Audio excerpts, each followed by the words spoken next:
और झुग्गी जो टूटी गरीबों की, वो ठीक टूटी? देखो, झुग्गियाँ जो टूटी हैं एक तरफ से तो गलत है, लेकिन अगर उनको साथ में साथ कुछ बना के दिया जाए तो गलत नहीं है। और वो गरीब जिनके सर पे छत थी, अब उनके से छत उजड़ गई है उनके सर पर से, अब वो रोड पे फिर रहे हैं मारे मारे, उनके पास रहने के लिए जगह नहीं है, उस पे आप क्या कहना चाहोगे? उसके लिए तो मैं ये क्या कहना है, रेखा गुप्ता जी को शेल्टर बनाना चाहिए। आप कहीं झुग्गी तोड़ रहे हो, उससे पहले उसको शेल्टर बना दो कि आप कुछ टाइम से इस पे रहो, और उनको उसकी जगह जैसे पहले हुआ करती थी, कोई भी झुग्गी टूटा करती थी तो उसके लिए कहीं ना कहीं प्रबंध किया जाता था। ऐसे शेल्टर बना दीजिए टेम्परेरी, उसके बाद कहीं इंतजाम करके आप वहाँ पे ट्रांसफ़र कर दो। उसका भी अल्टरनेटिव है, उसमें इनको सोचना पड़ेगा, सरकार को सोचना चाहिए कि अगर हम किसी को हटा रहे हैं तो उसको बचाने का इंतजाम पहले सोचें। तो ये चीज तो गलत की ना उन्होंने तो नोटिस तक नहीं दिया। गरीबों की तो सर के ऊपर से छत छीन ली और उनको नोटिस तक नहीं दिया गया, बस आके झुग्गियां तोड़ दी गई। देखो, कई जगह सरकार, हर जगह सरकार की नहीं चलती है, कई जगह जानबूझ से भी होता है, कई जगह गलती भी होती है।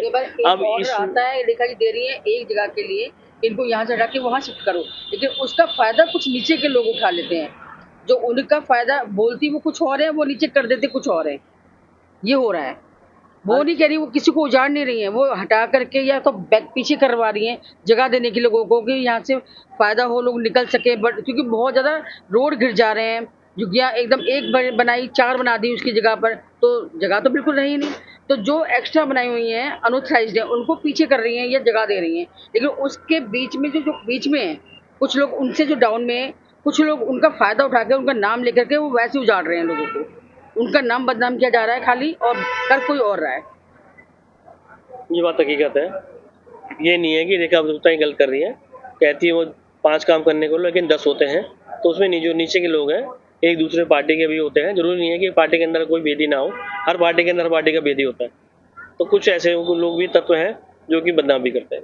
मतलब घर का भेदी लंका ढाए, वो हर जगह होता है। ये आज नहीं, जब रामायण होती जब भी हुआ था, महाभारत होती जब भी हुआ था, और ये तो मोदी की पार्टी है, इसमें तो कोई बड़ी बात नहीं है, इसमें बहुत जने हैं ऐसे। तो मतलब मोदी कुछ नहीं कर रहा, बट उनके पार्टी के जो नीचे के लोग हैं, ये कारनामा उनका है। सब नीचे के लोग हैं, मोदी जी अपनी तरफ से सही हैं, जो नीचे के लोग हैं उनमें आपस में एकता नहीं है, एक दूसरे को खींच रहे हैं। और जरूरी नहीं है कि पार्टी के लोग ही कर रहे हो, कई बार दूसरी पार्टी के लोग भी होते हैं मिल के कर। पार्टियां जो है नीचे दिखाने के लिए ना, पार्टी को गिराने के लिए अपने लोगों को भेजकर आम आदमी बनकर के उनको बदनाम किया जा रहा है खाली। वो लोग ऐसा नहीं कर सकते। वो अभी भी कई लोगों को, अब देखो कहीं कहाँ उजाड़ा उन्होंने, हमें दिखता जरूर है कि ये उजाड़े जा रहे हैं, नाम उनका लिया जा रहा है, लेकिन काम कोई और कर रहा है। ऐसा नहीं है, रेखा जी नहीं कर रही है ऐसा। मतलब ये सारा जो टैक्टिक्स है वो अपोजिशन कर रही है नीचे गिराने के लिए। होता ही ऐसे ही है, होता है ऐसे ही है, अभी तक क्या सब जगह ऐसे ही हो रहा है, और पीछे भी आप किसी भी रिकॉर्ड में देख लेंगे ऐसे ही हो रहा है। करता कोई है, भरता कोई है, नाम पार्टी का हो रहा है क्योंकि सत्ता में है तो पार्टी का नाम ही बदनाम होएगा, चाहे करे कोई और। नीचे सिस्टम ऐसा ही है, ऊपर से ऑर्डर सही होता है, नीचे सिस्टम में आके उसमें चेंजिंग हो जाते हैं, तो पार्टी सही होती है, लेकिन जो नीचे के लोग होते हैं, सिस्टम जो होता है ना, वो उसको गलत करता है।